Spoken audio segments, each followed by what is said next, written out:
Hi friends, அனைவருக்கும் வணக்கம். Welcome to our channel. இன்னைக்கான கரண்ட் அஃபேர்ஸ் பார்க்கலாம். ஃபர்ஸ்ட் கொஸ்டின், வங்கதேச முதல் பெண் பிரதமர் கலிதா ஜியா அவர்கள் 80 வயதில் காலமானார். தனிநபர் மொத்த உள்நாட்டு உற்பத்தி அடிப்படையில் தரவரிசைப்படுத்தப்பட்ட உலகின் பணக்கார 10 நாடுகள் பட்டியலில் முதலிடம் பிடித்த நாடு எது? லீக்டென்ஸ்டீன். உலகிலேயே மிக இளம் வயதில் ஃபிடே மதிப்பீட்டை பெற்றவர் யார்? சர்வக்கிய சிங் குஸ்வாஹா. இவர் மத்திய பிரதேசத்தை சார்ந்த 3 வயது 7 மாதம் 20 நாட்களே ஆன சிறு குழந்தை.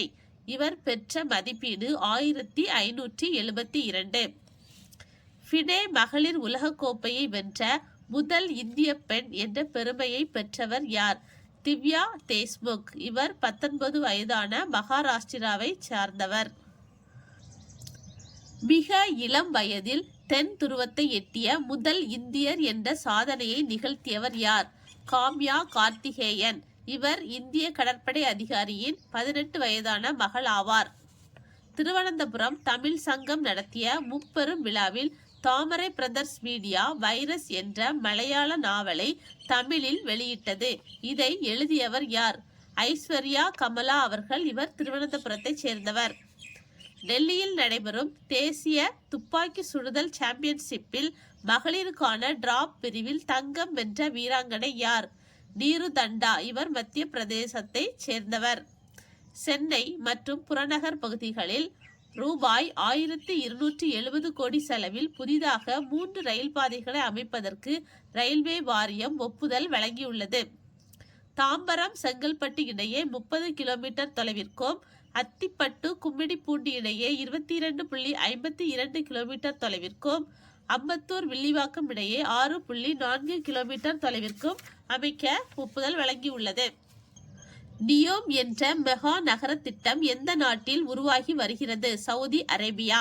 விஷன் 2030 திட்டத்தின் மூலம் 170 கிலோமீட்டர் நீளத்திற்கு நேரான கோடு மற்றும் 200 மீட்டர் அகலம் 500 மீட்டர் உயரம் கொண்ட 2 பிரம்மாண்ட கண்ணாடி சுவர்களுக்கிடையே இந்த நியோம் நகரம் அமைய உள்ளது. சுமார் 1500 ஆண்டுகள் பழமையான நாஸ்கோ கோடுகள் எங்கு கண்டறியப்பட்டுள்ளது? பெரு நாட்டின் நாஸ்கா பாலைவனத்தில். கிமு 200 முதல் கிபி 650 வரை வாழ்ந்த நாஸ்கா மக்கள் பாலைவன தரையில் விலங்குகள், செடிகள் மற்றும் வடிவியல் உருவங்களை செதுக்கியுள்ளனர். இது தரையிலிருந்து பார்ப்பதற்கு பள்ளமாக தெரியும். வானிலிருந்து பார்த்தால் முழு உருவமும் ஓவியம் போல அழகாக தெரியும். இது AI உதவியுடன் கண்டறியப்பட்டுள்ளது. பேட்மிண்டன் உலக கூட்டமைப்பு BWF தடகள ஆணையத்தின் 2026 முதல் 2029 வரையான காலகட்டத்திற்கான தலைவராக யார் தேர்வு செய்யப்பட்டுள்ளார்? PV சிந்து அவர்கள். இவர் 2 முறை ஒலிம்பிக் பதக்கம் வென்றவர். தலைமை செயலாளர்களின் 5வது தேசிய மாநாடு எங்கு நடைபெற்றது? புதுடெல்லி. இம்மாநாட்டின் கருத்துரு human capital for Viksit Bharat. IS 19412-2025 என பெயரிடப்பட்டுள்ள தரநிலை எந்த பொருளுக்கு இந்திய தரநிலைகள் வாரியம் அறிவித்துள்ளது?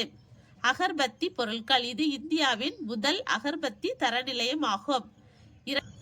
IC Brezza Bora. இவர் அசாம் மாநிலத்தின் ஜோர்காட் பகுதியைச் சேர்ந்தவர். நிலைத்தன்மை மற்றும் கழிவு குறைப்பை ஊக்குவிக்கும் அறிவியல் மற்றும் தொழில்நுட்பத்தில் அவர் ஆற்றிய பணிக்காக இவ்விருது வழங்கப்பட்டது. முழுவதும் உள்நாட்டிலேயே உருவாக்கப்பட்ட இந்தியாவின் முதல் காந்த அதிர்வு அலை வரைவு ஸ்கேனர் இயந்திரத்தை உருவாக்கிய நிறுவனம் எது? ஓக்சோல் கிரிட்ஸ் ஜோஹோ நிறுவனம். ஜனவரி 1, 2026 முதல் பதவியேற்க உள்ள ஒடிசாவின் முதல் பெண் தலைமைச் செயலாளர் யார்? அனு கார்க் அவர்கள்.